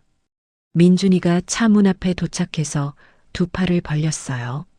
작은 몸으로 차 문을 막아섰습니다. 온몸이 덜덜 떨리고 있었죠. 옥자가 놀라서 민준이에게 다가갔어요. 아이를 얼른 안아 올렸습니다. 내 새끼 왜 그러니? 무슨 일이야?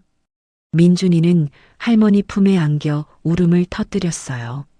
어깨가 들썩일 정도로 격하게 울었습니다. 영수도 당황해서 다가왔어요. 민준이의 등을 쓰다듬으며 물었습니다. 민준아, 왜 그래? 무서운 거 봤어? 민준이는 대답하지 못했어요. 그냥 울기만 했습니다. 온몸이 나뭇잎처럼 떨리고 있었죠. 바로 그때 본관 현관문이 열렸습니다. 종수가 밖으로 나왔어요. 소란 소리를 듣고 나온 것 같았습니다. 종수의 얼굴에는 걱정하는 척하는 표정이 떠올라 있었어요. 무슨 일입니까? 민준이가 왜 저러죠? 종수가 다가오는 순간 민준이의 몸이 굳어졌습니다. 아이가 종수를 보자마자 비명을 질렀어요. 민준이가 옥자의 품에서 빠져나와 영수의 뒤로 숨었습니다. 할아버지의 다리를 꽉 붙잡았어요. 온몸을 부들부들 떨면서요. 할아버지, 저 아저씨가 나쁜 사람이야. 영수가 눈을 크게 떴어요. 뭐라고? 민준아, 그게 무슨 소리니? 종수의 눈꺼풀이 미세하게 떨렸습니다. 하지만 곧 태어난 척 웃었어요. 아이가 악몽을 꿨나 봅니다. 형님, 너무 신경 쓰지 마시고 어서 출발하시죠. 늦겠습니다. 종수가 서연의 팔을 잡고 차 쪽으로 이끌려 했어요. 빨리 태워서 보내버리려는 것 같았습니다. 그 순간 민준이가 다시 비명을 질렀어요. 안 돼. 엄마 잡지 마. 민준이가 영수의 뒤에서 뛰쳐나왔습니다. 떨리는 손으로 품에 안고 있던 곰 인형을 꺼냈어요. 할아버지가 선물해준 그 특별한 인형이었습니다. 여기에 다 있어요. 민준이가 곰 인형을 높이 들어 올렸어요. 목소리가 떨렸지만 또렷하게 말했습니다. 저 아저씨가 아빠 죽였대요. 우리도 죽인대요. 여기 다 녹음돼 있어요. 순간 정적이 흘렀습니다. 종수의 얼굴이 사색이 됐어요. 핏기가 싹 가셨습니다. 눈이 휘둥그레졌고 입술이 파르르 떨렸어요. 이 건방진 꼬맹이가. 종수가 민준이에게 달려들었습니다. 곰 인형을 빼앗으려고 손을 뻗었어요. 서연이 번개처럼 움직였습니다. 온몸으로 민준이를 감싸 안았어요. 등으로 종수를 막아섰습니다. 우리 아이한테 손대지 마세요. 옥자도 달려들었어요. 예순의 나이에도 손주를 지키려는 힘은 대단했습니다. 종수의 팔을 붙잡고 밀어냈어요. 어디다 손을 대? 내 손주 건들지 마. 옥자가 악을 썼습니다. 8년 동안 침대에만 누워있던 사람이라고는 믿기지 않는 힘이었어요. 영수는 잠시 멍하니 서 있었습니다. 무슨 상황인지 파악이 안 됐거든요. 하지만 민준이의 말이 머릿속에서 맴돌았어요. 저 아저씨가 아빠를 죽였다고요? 녹음이 돼 있다고요? 영수가 민준이에게서 곰 인형을 받아들었습니다. 민준아, 이게 정말이니? 민준이가 눈물을 흘리며 고개를 끄덕였어요. 네, 할아버지. 숨바꼭질하다가 들었어요. 저 아저씨가 다른 아저씨한테 말하는 거 들었어요. 8년 전에 아빠 차 고장 냈대요. 이번에도 우리 차 고장 냈대요. 영수의 손이 떨렸습니다. 곰 인형의 버튼을 눌렀어요. 짧게 한번 누르면 진우의 노래가 나오고 길게 누르면 녹음이 된다고 가르쳐 줬었죠. 영수는 버튼을 2번 연속 눌러봤습니다. 그러자 스피커에서 소리가 흘러나왔어요. 처음에는 잡음이었습니다. 그러다가 목소리가 들렸어요. 기술자한테 연락했어? 종수의 목소리였습니다. 브레이크 끊는 거 확실하게 해. 8년 전 진우놈 차 작업할 때처럼 깔끔하게. 영수의 눈이 휘둥그레졌어요. 손에 든 곰 인형이 떨어질 뻔했습니다. 녹음은 계속됐어요. 그 꼬맹이랑 애미랑 한 번에 처리해야 해. 시청 가는 길에 브레이크가 안 들으면 어떻게 되겠어? 사고로 위장되겠죠. 그래. 8년 전이랑 똑같아. 그때도 아무도 의심 안 했잖아. 녹음이 끝났습니다. 정적이 흘렀어요. 아무도 말을 하지 못했습니다. 옥자가 먼저 반응했어요. 온몸이 흔들리더니 그 자리에 주저앉았습니다. 어떻게 내 아들을. 옥자의 입에서 비명 같은 소리가 터져 나왔어요. 가슴을 움켜쥐며 통곡했습니다. 진우야, 내 아들. 내가 죽인 거야? 내가 내 아들을 죽였어? 옥자가 종수를 향해 손가락질했어요. 눈에서 눈물이 폭포처럼 쏟아졌습니다. 영수의 손에서 곰 인형이 떨어졌어요. 바닥에 툭 소리를 내며 떨어졌습니다. 영수는 믿을 수 없었어요. 사촌 동생이요. 어릴 때부터 함께 자란 친형제와 다름없는 동생이었습니다. 명절이면 같이 웃고 가족 행사면 나란히 앉던 사람이었어요. 그 동생이 자기 아들을 죽였다고요? 8년 전 교통사고가 사고가 아니었다고요? 영수의 눈앞이 빨갛게 물들었습니다. 심장이 미친 듯이 뛰었어요. 온몸의 피가 머리로 몰려드는 것 같았습니다. 내가. 영수의 목소리가 낮게 깔렸어요. 짐승이 으르렁거리는 것 같은 소리였습니다. 내가 내 새끼를 죽였어? 영수가 종수에게 다가갔습니다. 한 걸음 한 걸음. 천천히요. 하지만 그 눈빛은 살기로 가득 차 있었어요. 종수가 뒷걸음질 쳤습니다. 형님. 오해입니다. 이건 조작이에요. 저 꼬맹이가 거짓말을 하는 겁니다. 조작? 영수가 코웃음을 쳤어요. 내 목소리가 그대로 녹음돼 있는데 조작이라고? 아닙니다, 형님. 제가 왜 진우를 죽이겠습니까? 저는 진우를 조카처럼, 아니 아들처럼 생각했습니다. 종수가 두 손을 내저으며 변명했어요. 하지만 목소리가 떨리고 있었습니다. 이마에 식은땀이 흘러내렸어요. 영수가 종수의 멱살을 잡았습니다. 주먹에 힘이 들어가서 손가락 마디가 하얗게 됐어요. 내가 내 새끼를 죽였어. 영수가 포효했습니다. 짐승 같은 울부짖음이었어요. 8년 동안 참았던 슬픔이, 분노가, 억울함이 한꺼번에 터져 나왔습니다. 왜 내 아들을 죽였어? 진우가 너한테 뭘 잘못했어?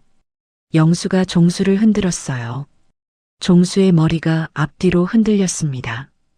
형님, 진정하세요. 종수가 발버둥 쳤어요. 하지만 영수의 소나기에서 벗어날 수 없었습니다. 62의 노인이라고는 믿기지 않는 괴력이었어요. 너는 끝이야. 이번엔 절대 빠져나갈 수 없어. 영수가 이를 악물고 말했어요. 서연은 민준이를 꼭 껴안고 있었습니다. 아이가 무서워서 엄마 품에 파고들었거든요. 서연도 온몸이 떨리고 있었어요. 8년 전 남편을 죽인 범인이 바로 옆에 있었던 거예요. 그것도 같은 가족이었습니다. 진우를 조카라고 불렀던 사람이 진우를 죽였어요.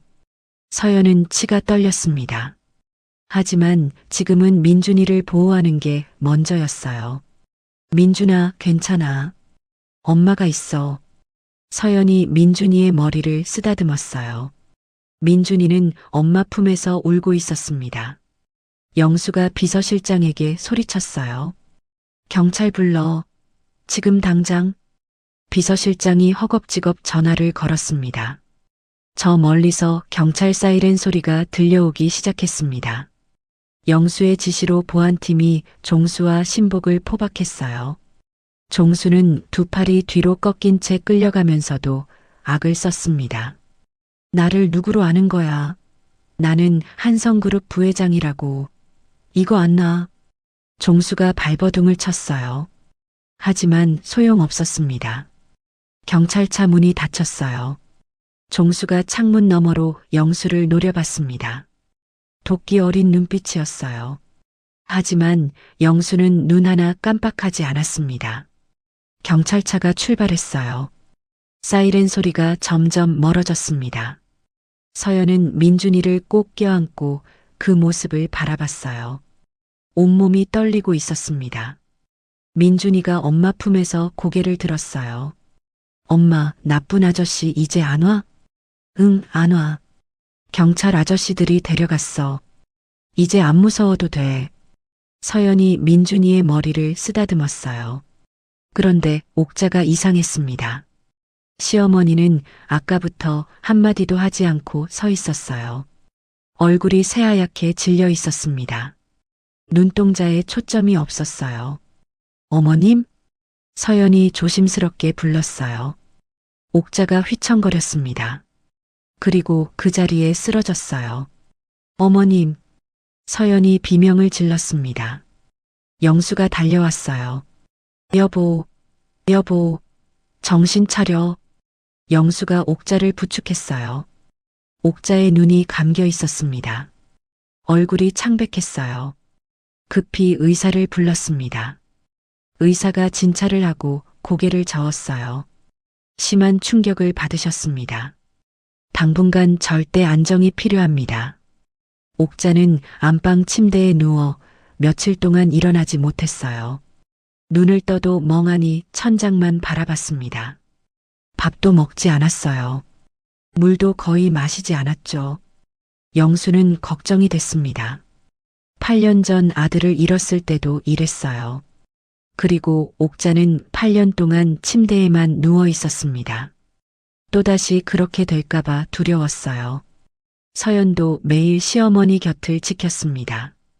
죽을 끓여 떠먹여드리고 손발을 주물러 드렸어요. 하지만 옥자는 반응이 없었습니다. 그런데 민준이가 달랐어요. 옥자가 쓰러지자 민준이는 매일 할머니 방에 찾아왔습니다. 침대 옆에 쪼그리고 앉아 할머니 손을 잡았어요. 할머니, 저 왔어요. 민준이가 작은 목소리로 말했어요. 옥자는 대답하지 않았습니다. 눈을 감고 누워 있었어요. 민준이는 포기하지 않았어요. 곰 인형을 꺼내 버튼을 눌렀습니다. 아빠의 노래가 흘러나왔어요. 부드럽고 따뜻한 목소리였죠. 할머니, 아빠 노래 들어요. 할머니가 좋아하잖아요. 민준이가 곰 인형을 할머니 귀에 가까이 대었어요. 노래가 끝나자 민준이가 다시 말했습니다. 할머니, 아프지 마세요. 제가 지켜드릴게요. 그 순간 옥자의 눈에서 눈물이 한 줄기 흘러내렸어요. 옥자가 천천히 눈을 떴습니다. 민준이를 바라봤어요. 손자의 얼굴이 흐릿하게 보였습니다. 진우를 닮은 얼굴이었어요. 똑같은 눈매, 똑같은 입술, 왼쪽 눈 밑에 똑같은 점. 옥자의 입술이 떨렸어요. 민준아. 네, 할머니. 저 여기 있어요. 옥자가 힘겹게 손을 들어 민준이의 볼을 어루만졌습니다. 따뜻했어요. 살아있는 온기가 느껴졌습니다. 할머니 울지 마세요. 아빠가 하늘에서 슬퍼해요. 민준이가 고사리 같은 손으로 할머니의 눈물을 닦아주었어요. 옥자는 민준이를 끌어안았습니다. 작은 몸이 품 안에 쏙 들어왔어요. 그래, 내가 있구나. 내가 있으면 된다. 옥자가 울먹이며 말했어요. 그날부터 옥자는 조금씩 회복했습니다. 민준이가 올 때마다 죽을 한 숟갈씩 먹었어요. 물도 마시기 시작했죠. 일주일이 지나자 침대에서 일어나 앉을 수 있게 됐습니다. 민준이는 매일 할머니 곁을 지켰어요.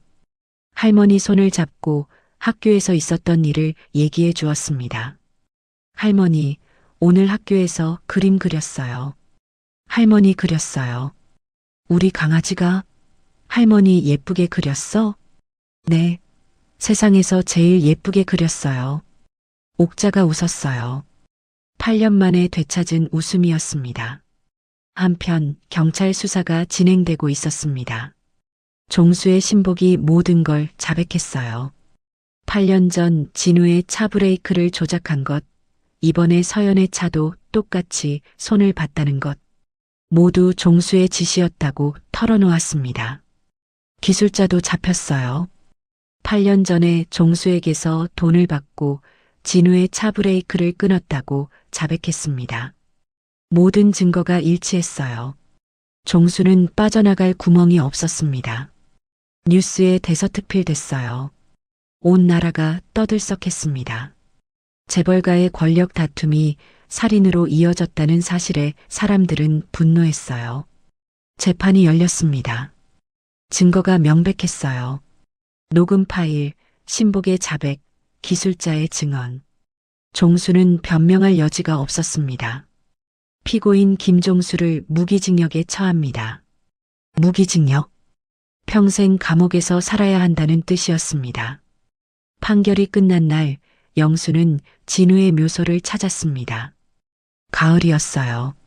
산 아래 단풍이 붉게 물들어 있었습니다. 바람이 불면 낙엽이 흩날렸어요. 영수는 아들의 묘비 앞에 무릎을 꿇었습니다. 진우야. 영수의 목소리가 떨렸어요. 종수가 구속됐다. 무기징역을 받았어. 이제 내 원수를 갚았다. 영수가 묘비를 어루만졌습니다.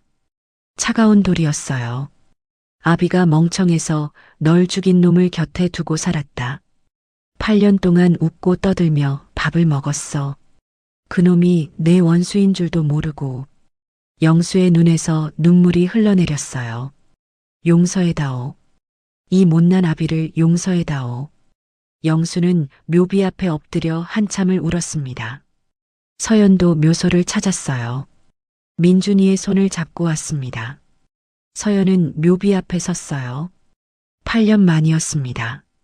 남편이 묻힌 곳을 처음 찾아온 거였어요. 진우 씨, 나 서연이야. 서연의 목소리가 갈라졌어요. 8년 동안 원망했어요. 왜 나를 버렸냐고, 왜 민준이를 두고 갔냐고. 그런데 당신은 버린 게 아니었죠. 우리에게 오다가 죽은 거였어요. 서연의 눈에서 눈물이 흘러내렸습니다. 이제 알았어요. 당신을 죽인 놈이 잡혔어요. 억울함 풀고 편히 쉬세요. 민준이는 내가 잘 키울게요. 서연이 무릎을 꿇었습니다. 민준이가 엄마 옆에 섰어요. 묘비를 올려다 봤습니다. 아빠, 저 민준이에요. 민준이가 작은 목소리로 말했어요. 저 할아버지 곰돌이로 아빠 노래 매일 들어요. 아빠 목소리 좋아요. 민준이가 묘비에 손을 올렸습니다. 나쁜 아저씨 잡혔어요. 제가 녹음해서 잡았어요. 아빠 원수 갚았어요. 민준이의 눈에 눈물이 맺혔어요. 아빠, 보고 싶어요. 서연이 민준이를 끌어안았습니다. 두 사람은 묘비 앞에서 한참을 울었어요. 옥자와 영수가 뒤에서 그 모습을 지켜봤습니다. 옥자도 울고 있었어요. 영수가 아내의 어깨를 감싸 안았습니다. 민준이가 할아버지와 할머니에게 다가왔어요. 고사리 같은 손으로 두 사람의 눈물을 닦아주었습니다. 할아버지, 할머니 울지 마세요. 아빠가 하늘에서 슬퍼해요. 옥자가 민준이를 꼭 껴안았어요. 그래, 울지 말자. 우리 강아지 말이 맞아. 네 사람은 묘소 앞에서 오래도록 서 있었습니다. 바람이 불었어요. 낙엽이 흩날렸습니다. 마치 진우가 가족들을 쓰다듬어 주는 것 같았어요. 그날 이후 집안 분위기가 조금씩 달라졌습니다. 어둡던 저택에 햇살이 들어오기 시작했어요. 옥자가 부엌에서 요리하는 소리가 들렸습니다. 민준이가 복도를 뛰어다니는 소리가 울려 퍼졌어요. 서연은 영수의 지원으로 재단 일을 배우기 시작했습니다. 처음엔 어색하고 어려웠어요. 하지만 열심히 공부했습니다. 민준이는 할머니와 할아버지의 사랑을 독차지하며 구김살 없이 자랐습니다. 1년이 흘렀습니다. 영수의 저택은 완전히 달라져 있었어요. 어둡고 침침하던 분위기가 사라졌습니다. 거실 창문에는 밝은색 커튼이 걸렸어요. 곳곳에 화분과 꽃병이 놓여 있었습니다. 가장 큰 변화는 사람들의 얼굴이었어요. 옥자는 이제 침대에 누워 있지 않았습니다. 매일 아침 일찍 일어나 부엌을 드나들었어요. 앞치마를 두르고 요리하는 게 일과가 됐습니다. 영수도 달라졌어요. 회사 일을 줄이고 집에 있는 시간이 많아졌습니다.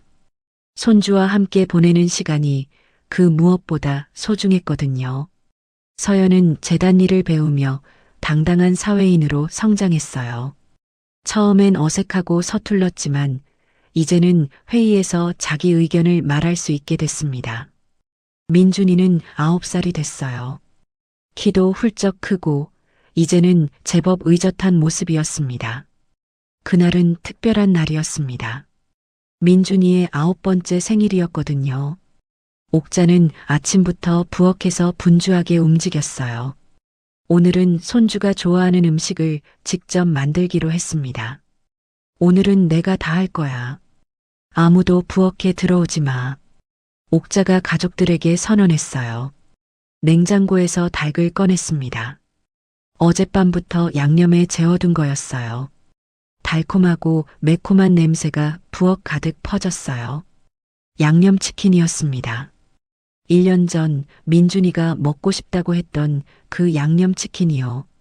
그때 서연은 3,000원밖에 없어서 사주지 못했었죠. 옥자는 그 이야기를 듣고 가슴이 찢어지는 것 같았어요. 그래서 오늘은 직접 만들기로 한 거였습니다.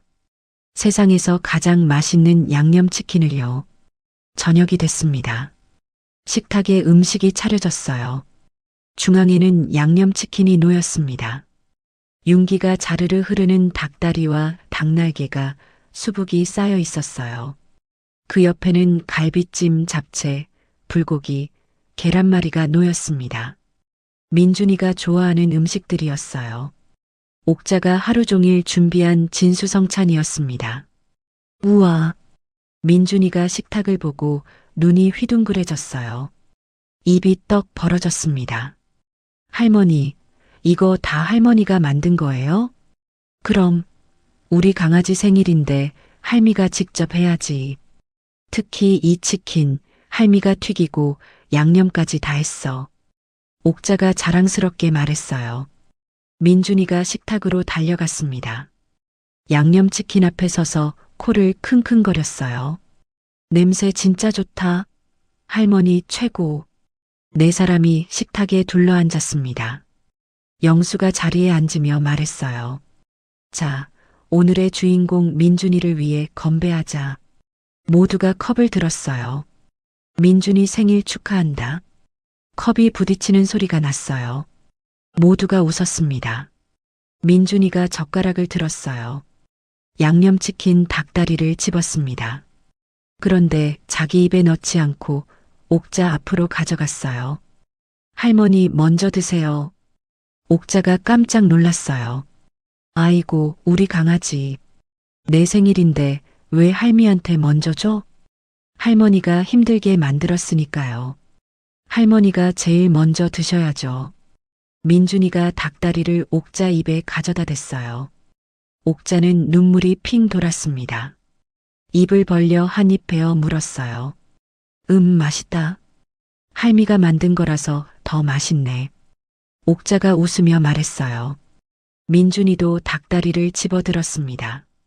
한 입 크게 베어 물었어요. 할머니, 이거 진짜 맛있어요. 세상에서 제일 맛있는 치킨이에요. 민준이가 눈을 반짝이며 말했어요. 옥자가 환하게 웃었습니다. 8년 동안 잃어버렸던 웃음이었어요. 손주 덕분에 되찾은 웃음이었습니다. 영수가 민준이에게 물었어요. 민준아, 치킨이 좋냐? 할아버지가 좋냐? 민준이가 잠시 생각하는 척했어요. 그러다 활짝 웃으며 대답했습니다. 할아버지, 할머니, 엄마랑 같이 먹는 치킨이 제일 좋아요. 영수가 허허 웃었어요. 옥자도 웃었습니다. 서연의 눈시울이 붉어졌어요. 1년 전이 떠올랐습니다. 달동네 옥탑방에서 민준이가 양념치킨 먹고 싶다고 했었죠. 서연은 지갑 속 3,000원을 만지작거리며 울었어요. 월급 타면 꼭 사줄게라고 약속했었습니다. 그때는 정말 막막했어요. 월세도 밀려 있었고 다음 달 생활비도 걱정이었습니다. 양념치킨 한 마리 사줄 돈이 없었어요. 그런데 지금은요. 따뜻한 저택에서 가족들과 함께 앉아 있었습니다. 시어머니가 직접 만든 양념치킨을 먹고 있었어요. 사랑하는 사람들에게 둘러싸여 있었습니다. 1년 사이에 모든 게 달라졌어요. 민준이가 갑자기 말했어요. 엄마, 근데 그때 우리가 지갑 안 돌려줬으면 우리 가족 못 만났겠지? 서연이 고개를 끄덕였어요. 그렇지. 그때 민준이가 주인 찾아주자고 했잖아. 민준이의 착한 마음이 기적을 만든 거야. 민준이가 뿌듯해했어요. 영수가 민준이의 머리를 쓰다듬었습니다. 그렇고 말고 민준이가 착해서 우리 가족이 만난 거야. 하늘에 있는 아빠도 보고 있을 거다. 민준이가 고개를 들었어요. 아빠가 보고 있어요? 그럼 아빠가 하늘에서 민준이 지켜보고 있어. 내 아들 착하다. 내 아들 대견하다 하면서 민준이가 웃었어요. 환하게요. 식사가 끝났습니다. 네 사람은 거실로 자리를 옮겼어요. 벽난로에 불이 타오르고 있었습니다. 따뜻한 온기가 거실을 감쌌어요. 벽난로 위에 사진이 걸려 있었습니다. 가족 사진이었어요. 영수, 옥자, 서연, 민준이가 나란히 서서 활짝 웃고 있었습니다. 지난달에 사진관에서 찍은 거였어요. 그 사진 아래에는 액자가 하나 더 있었습니다. 낡은 가죽 지갑에 넣어두었던 아들 진우의 사진이었습니다. 영수가 특별히 액자에 넣어 보관하라고 했어요. 가족을 만나게 해준 소중한 사진이니까요. 민준이가 곰 인형을 꺼냈어요. 할아버지가 선물해준 특별한 인형이었습니다. 버튼을 누르면 아빠의 노래가 나오는 인형이요. 버튼을 눌렀어요. 진우의 목소리가 흘러나왔습니다. 부드럽고 따뜻한 자장가였어요. 옥자의 눈에서 눈물이 흘러내렸어요. 하지만 슬픈 눈물이 아니었습니다. 행복한 눈물이었어요. 영수가 옥자의 손을 꼭 잡았습니다. 서연이 민준이를 무릎에 앉혔어요. 네 사람은 벽난로 앞에 나란히 앉아 노래를 들었습니다. 노래가 끝났어요. 민준이가 곰 인형을 껴안으며 말했습니다. 아빠, 나 오늘 생일이야. 할머니가 양념치킨 만들어줬어. 진짜 맛있었어. 민준이가 웃었어요. 내년에도 그 다음에도 가족이랑 같이 치킨 먹을 거야. 아빠도 하늘에서 같이 먹어. 옥자가 민준이를 꼭 껴안았습니다. 그래, 우리 강아지. 앞으로도 쭉 같이 먹자. 할머니가 매년 만들어줄게. 창밖으로 보름달이 떠 있었어요. 환하게 빛나고 있었습니다. 마치 하늘에서 진우가 가족들을 내려다보며 웃고 있는 것 같았어요. 1년 전 눈 쌓인 길에서 주운 낡은 지갑 하나. 그 지갑이 잃어버린 가족을 찾아주었습니다. 착한 마음이 기적을 만들었어요. 그리고 그 기적은 이제 영원한 행복이 되었습니다. 오늘도 끝까지 함께 해주셔서 감사합니다. 이 이야기가 여러분의 하루에 작은 위로가 되었다면 더 좋은 이야기로 찾아뵐 수 있도록 구독과 좋아요를 눌러주세요.